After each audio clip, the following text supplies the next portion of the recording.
Olá pessoal, meu nome é Thiago, tá? Sou professor de Geografia e estou me apresentando aqui para vocês, para a Escola Municipal Isauro Bento Nogueira. Eu vou, durante um tempo, eu vou estar substituindo a professora de Geografia de vocês, Maria Eduarda. Acho que ela pegou uma atestada aí por conta de um acidente e a gente vai dar continuidade ao trabalho, tá pessoal? Com o tempo aí a gente vai tentar conversar a respeito aí do conteúdo, tentar ter esse feedback entre a gente. O importante é continuar o trabalho, né? Esse slide agora é do sexto B, mas eu vou me apresentar para as outras turmas depois, tá? Então, o que nós vamos trabalhar? A formação da Terra e a litosfera. Sexto B, vespertino, tá? Ok? Vamos lá, da continuidade. Bom, pessoal, formação do planeta Terra, tá? Segundo a teoria mais aceita pelos cientistas. Então, quem está falando apenas de observação científica, a gente não vai entrar no mérito do criacionismo e Deus criou a Terra, criou o universo, tá? Isso aqui é apenas observação do que nós temos, tá? De conhecimento científico até hoje, tá? Ok? Segundo essa teoria da grande explosão, chamada de Big Bang, que por volta de 3,7 bilhões de anos atrás formou, né, praticamente todos os astros do universo e o sistema solar, e a Terra mais ou menos há 4,5 bilhões de anos, tá? A Terra, no seu processo de formação, lá no começo, ela tinha aproximadamente 1.500 graus Celsius, tá, de temperatura. Então, na verdade, era uma grande massa de rocha incandescente, lava, né? Apenas lava, né? Que se formou numa grande bola. Na verdade, elas foram se aglutinando ao longo de milhões de anos, tá? Tá? O que chamamos de litosfera, cuja superfície habitamos. Bom, vamos dar uma olhada nisso aí, tá, pessoal?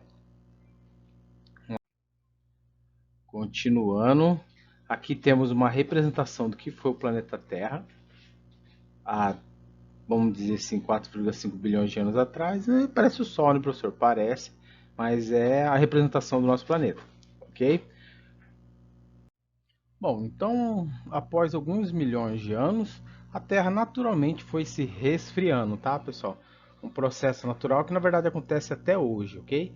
Mas após o resfriamento, passado alguns milhões e bilhões de anos, a Terra foi se resfriando e formou a crosta, né? Que é essa parte onde fica o continente, tá?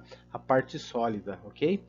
E tá? Durante esse processo de resfriamento da Terra, houve a liberação de gases e vapores. Que gases são esses? O oxigênio, dióxido de carbono e inúmeros outros gases que compõem a nossa atmosfera. Tá? Então, a nossa camada gasosa é a atmosfera, onde está o nosso ar, gás carbônico, tudo isso aqui. Tá? Isso que a gente consegue visualizar o continente é a nossa crosta, é a litosfera. A gente vai ver isso aí para frente, tá? Bom, por volta de 4,5 milhões de anos atrás, a temperatura da Terra começou a baixar, dando origem a um grande período de chuva por causa da condensação do vapor da água contido na atmosfera. Bom, segundo a teoria mais aceita, é esse vapor da água que existia na atmosfera começou a se resfriar e ela foi enchendo essas áreas do nosso planeta. As partes mais baixas se tornaram os oceanos e as partes mais altas formar os nossos continentes, tá, pessoal? Vocês vão ver que o formato que nós temos da distribuição dos continentes era bem diferente do que é hoje, tá? Ok? Bom, bom, a chuva caía continuamente, acumulava-se nas partes baixas da superfície, formando os oceanos, como eu disse para vocês. As algas marinhas, os continentes formam a hidrosfera, que significa esfera d'água. Então nós já falamos já da atmosfera, camada gasosa, tem aqui a hidrosfera, né? Lembra do hidrante que mede a água em casa? Hidrosfera, que é a camada de água. Na verdade são todos lagos, oceanos que formam, que é a camada, né? Que forma esse conjunto aí, né? Bom, aproximadamente 3,5 bilhões de anos surgiu a vida na Terra. Pessoal, isso é teoria, tá? É estimado. Apesar da gente ter algumas evidências, né? Mas um período tão longo desses 3,5 bilhões, como eu falei para vocês, é um imenso quebra-cabeça que o homem veio montando, os cientistas vieram montando e mandaram para nós, né? Bom, a vida vegetal e animal que começou a se desenvolver inicialmente nos oceanos, graças ao conjunto de influência dessas três esferas. Quais são? A litosfera, que é a crosta, tá? A atmosfera, a camada gasosa, onde está o oxigênio e outros gases, e a hidrosfera, a camada de água, Bom, deu origem à quarta esfera. Então temos a biosfera, ou seja, a esfera da vida, né? Tá falando bio aqui, palavra bio, camada da vida. A biosfera é o conjunto de todos os sistemas da Terra. Isso aqui é uma coisa bem simples, geralmente cai, tá? Em algumas perguntinhas, principalmente de prova, tá, pessoal? Então, as três camadas principais que podemos colocar: litosfera, atmosfera e hidrosfera, juntou todos e formou a biosfera. Temos aqui uma representação. E essa representação do lado aqui, pessoal, já exemplifica bem, tá? As três camadas: atmosfera, camada gasosa, né? Litosfera, hidrosfera. Então, o conjunto disso aí é biosfera, tá? Os seres humanos promovem transformações no espaço natural, romperam esse processo de equilíbrio. Bom, vamos lá. Falando da estrutura interna da Terra, tá? E a crosta. Ok? Até hoje não se sabe ao certo como é formado o interior da Terra. Bom, estudos, né? E observações. Perfurações mais profundas atingiram 13 quilômetros. Isso porque o material que sai do seu interior através do vulcão vem de profundidade de no máximo 200 quilômetros. Ok? Então é o magma. As melhores informações são fornecidas por estudo de programas de propagação de ondas sísmicas, quer dizer que são os abalos sísmicos, tá, pessoal? Através de sismógrafo. Então, através do sismógrafo, o homem, ao longo do tempo, aí, vem estudando, fazendo análise, tá? Como será esse interior da Terra, tá ok? Temos aqui uma representação do que seria o nosso planeta, tá? A estrutura do planeta Terra, a crosta, que é essa parte superficial, bem superficial mesmo, né, pessoal? Parece a casquinha de ovo. O manto interior, o núcleo líquido e tem um núcleo sólido. Então, olha que pergunta interessante, né? Além da crosta, o núcleo também é sólido. Não tem, mas, professor, por que esse núcleo é sólido? Porque, na verdade, os materiais mais pesados, segundo a teoria científica, eles foram se concentrando no núcleo, tá? Então, como ferro, níquel. Bom, essa prova de que isso acontece é porque nós temos um polo magnético muito forte. Isso é decorrente de material metálico, tá, pessoal? Ok? Vamos lá? A crosta é a parte superficial ou externa já consolidada do planeta, sobre o qual vivemos, que é essa aqui. É constituída de uma camada relativamente fina, cerca de 5 a 70 quilômetros aproximadamente. Então, bem fino, né? Comparado ao restante, né? O manto, ou a camada intermediária, é composta predominantemente por magma. Quando a gente fala magma, são rochas derretidas, tá, pessoal? São rochas, é aquele material que sai dos vulcões. Abaixo do manto encontra-se o núcleo, conhecido também pelo nome NIFE, pela predominância de dois minerais, níquel e ferro. Então, o níquel e ferro é muito pesado, então por isso que ele é sólido, tá? Ok? Mobilidade da crosta terrestre e as placas tectônicas. Vamos lá. Então, há 225 milhões de anos atrás, como era o nosso continente e atualmente como está distribuído, tá? Então, resumindo, os continentes estão em constante movimento, tá, pessoal? Esse é o resumo da teoria da deriva continental. Mas vamos ler aqui, ó. Em 1912, um cientista alemão, Alfred Wegener, divulgou uma teoria chamada deriva continental, segundo o qual, há muitos milhões de anos, existia um bloco continental que ele denominou de Pangeia. Depois, esse bloco veio se dividindo, dando origem ao Laurasiático e Gondwana. Bom, a América do Sul está no Gondwana, tá, pessoal? A Ásia e a África está aqui, né? A Europa, tá? Então, mas e aí? Na época todo mundo chamou ele de louco, né? Esse cara tá falando bobeira. Ele deu uma olhada nos desenhos, 1912 nós estamos falando, hein? Estamos em 2021. Ele deu uma olhada no mapa e falou: Nossa, isso aqui parece que um dia já foi um grande quebra-cabeça que teve encaixado.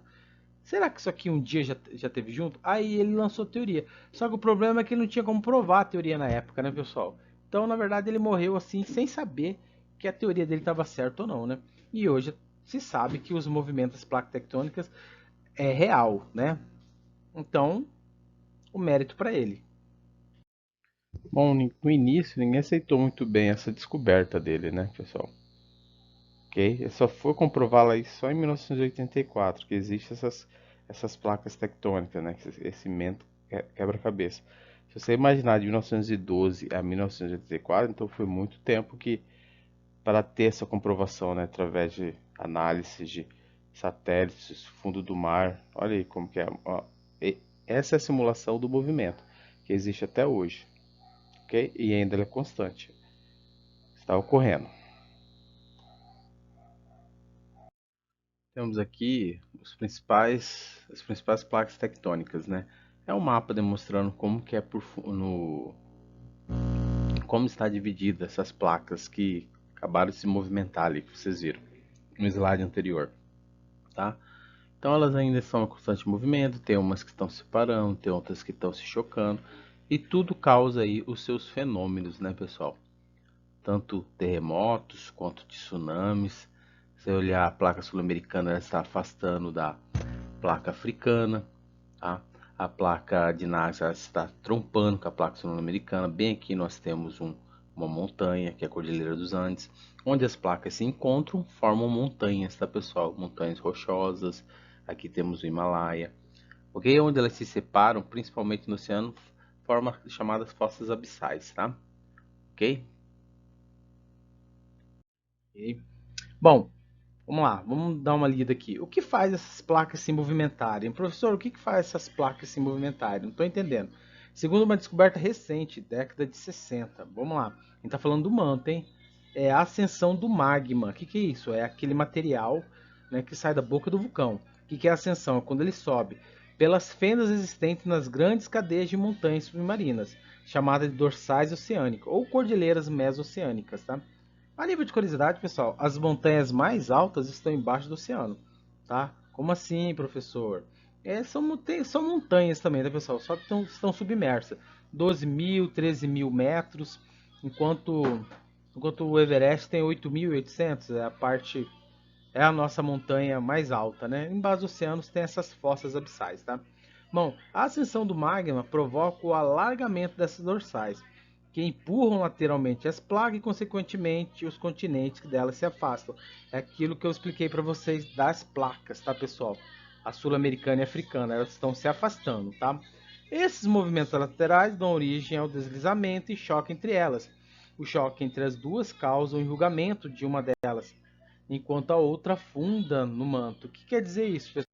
Bom, e aqui a gente tem nossa última representação, pessoal. Aquele modelo que eu falei para vocês da placa sul-americana e a placa africana se afastando, ela se dá por conta disso aqui, tá? A força do magma arranjando um jeito de sair por baixo do oceano, tá? E quando ela sai, origina aí, né? Pode ser ilhas ou embaixo do oceano, as chamadas dorsais, mas elas vão afastando, tá? Então, na verdade, a lava que sai de baixo, que sai aqui do manto, né? Forçando a crosta, essa parte aqui é a crosta, tá, pessoal? Forçando a crosta, é ela que faz as placas se movimentarem. Enquanto aqui está empurrando, vai ter lugares que as placas vão se encontrar, tá, pessoal? Se está empurrando de um lado é porque vai encontrar o outro, tá? Aqui é uma representação clássica, tá? Ó, placa sul-americana e placa africana, tá? Olha que interessante que tem umas formações cordilheiras, né, como falar, montanhas, né, embaixo dos oceanos ainda, tá? Ok? Espero ter ajudado e preste atenção nesse vídeo para responder as questões. Até mais, pessoal.